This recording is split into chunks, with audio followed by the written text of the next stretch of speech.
All right. Next, we have number 8 Cincinnati at 9-0 versus number 9 Georgia at 7-2. Friday, January the 1st at noon on ESPN, and that's the Chick-Fil-A Peach Bowl. I can say that one. Yeah, we know that one. One's easy. From Mercedes-Benz Stadium in Atlanta. Matchup predictor gives Georgia a 70% chance of winning. Is that the first one that we've had where they favored an SEC team? Yeah, I think yeah, so. everybody Yeah. else has been So far, at least as we're going through the list here. So yeah, they've got Georgia with 70% chance. We see a little bit more in the JT Daniels era, and again, we really don't know what Cincinnati's capable of, just because of their schedule. Apparently, just listening to people talk, they've got a great defense. They've only allowed an average of 310 yards. Georgia's only allowed 322 per game. I think that's going to be put to the test against our offense. I don't know. I'm not familiar with who all has possibly opted out for this one, and that's going to be the case for each one of these games, because there's going to be nuance to the rosters for each of them in terms of who wants to sit out and et cetera. But I do think Georgia is going to be able to get this one done, and I think it's going to be by about a touchdown. I got Georgia winning this one 28-21. Matt?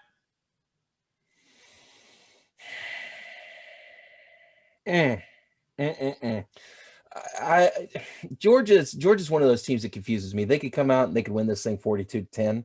They could come out and they could lose this thing 17-3. It's just, I'm not sure what we're going to get out of this UGA team, and especially in this situation against an underdog. And Wes, you're a Georgia fan, you know this. Georgia has sometimes in the past had a bad habit of playing down or up, depending on who they're playing.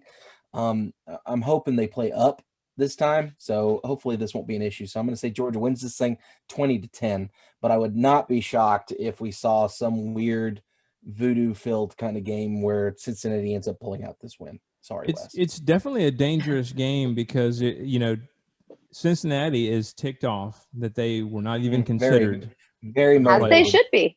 Completely. Yeah, and they need to use that. And if you're in a position of a team like them, in order to UCF against Auburn, 3 years ago. I remember that. I remember that all too well. And then because if you're a team like that, you have to start building your case for next year. You have to start it with your bowl game from the year prior, really, or even even earlier, really, because in order for the committee to even consider you, you're going to have to start building that resume, which is not fair because other teams like Ohio State or whoever, they don't have to do that because they're already in the committee's mind. But if you're a lesser team like this, you have to have that consistency from year in and year out. So they're going to be wanting to prove themselves, and it's one of those games that could be dangerous for Georgia. And I completely agree with you, Matt. Jesse, what do you think? Yeah, I agree with you guys. I think this one is one that the Bulldogs need to tread carefully and prepare like this is an Alabama or whatever, because it's like I just mentioned, UCF, Auburn. Everyone was like, oh, of course. The reason UCF didn't get into the playoff is because they don't play anybody. I said it. I still stand beside it because I hate Auburn, so Auburn lost. But you have to be careful because these teams want to prove that they should be considered. And this is the first step that they have to do that if they've been snubbed. So I think it's like Matt said, you never quite know. Georgia's one of those that you're like, wow, they're going to do really good. And then they let like a Mississippi State put up a lot of points, So I am going to pick the Bulldogs, but I'm going to pick them by a touchdown and a field goal. And I think that might be generous. 34-24. Okay. Yeah, I hope that we're able to kind of just put a stop to all that mess early, and because I have the feeling Cincinnati is going to be one of those teams where if you let them hang around, then they also get their confidence up as well. So if they're hanging around third, fourth quarter, who knows what could happen? So just so we're clear, I changed my score just so the differentials were different. So I'll take it. I said 20-7 here. So.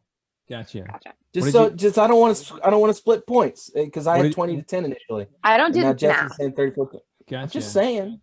I don't do trying to help so you out. We also do tiebreakers too. So I guess as long as they're not exactly the same. Although the other day we still had it. It still worked out where it was split. Okay, fine. I'll keep my 20 to 10. Dude, you do you. You make your pick, and we'll Go with your stand by gut. it.